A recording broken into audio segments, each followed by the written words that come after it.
Further Thoughts on Unity by Benjamin Krem's Master. A Master Speaks, Volume 2, page 183. With the exception of a few, most of the nations of the world are seeking unity. Their actions may not always support this statement, but inwardly, at least the general direction of their intention is to achieve, together with their friends and allies, the expression of unity. However, there are some nations for whom the achievement of their individual goals is more important than general world unity, the guarantee of world peace. These attitudes can, and sometimes do, change suddenly or over time. But in the present period, one can discuss the following countries: Israel, raise soul 3, personality 6. Having usurped by terrorism the land of the Palestinian people, is now obsessed with its security to the exclusion of all other issues, including world peace. Sheltered from United Nations resolutions by the U.S. Security Council veto, Israel swaggers in the Middle East without restraint. Thanks to the United States, Israel possesses the nuclear bomb and threatens its use against Iran if necessary. The people of Israel are old, but the nation is very young, bold, and inclined to recklessness. The USA, raise soul 2, personality 6, has from the soul level a profound and genuine desire for world unity and peace.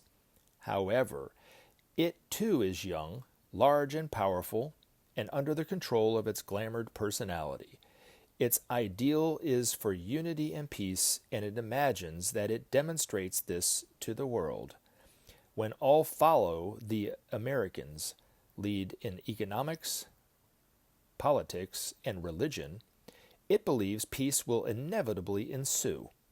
With this attitude, it has sought to dominate the world, repeatedly making war in the name of peace.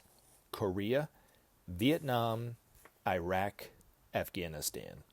The world is waiting for the overcoming of this glamour and the influence of the second-race soul of the U.S. to emerge in world affairs. When this does take place, probably not before the day of declaration by the Christ, the innate longing for unity of the American soul will be galvanized into action, and the idea of service to the whole will replace the present need to dominate. A great reconstruction of the world will be undertaken by countless individuals. The desire to serve will replace the present U.S. sense of superiority in all things, and a true era of peace will follow. Iran has an ancient and gifted people, at present torn between desire for a sane, secular government and an extreme, fanatical form of Islamic rule. Iran is deeply disliked and mistrusted by the USA, since its scientists are in the process of mastering nuclear technology. It has never been the intention of Iran to develop a nuclear arsenal, but it feels threatened daily by the USA and Israel, and now, reluctantly, sees no alternative. The rays of Iran are soul 2, personality 4. Its people are mature, cultured, and peaceful, and have given much of its gifts, in particular, to India. North Korea, rays soul 6, personality 4, is the youngest of all these nations, formed out of a division of the original Korea.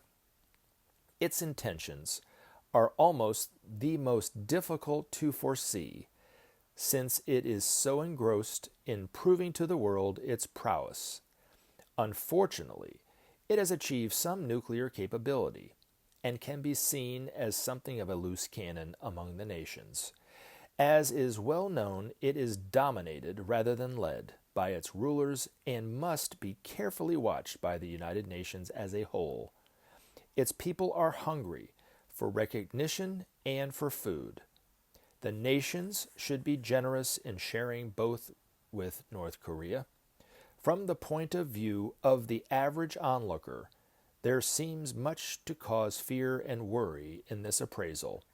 However, the masters see a world ready for change, longing for justice, which will guarantee a new and real unity among the nations, and the peace which all desire.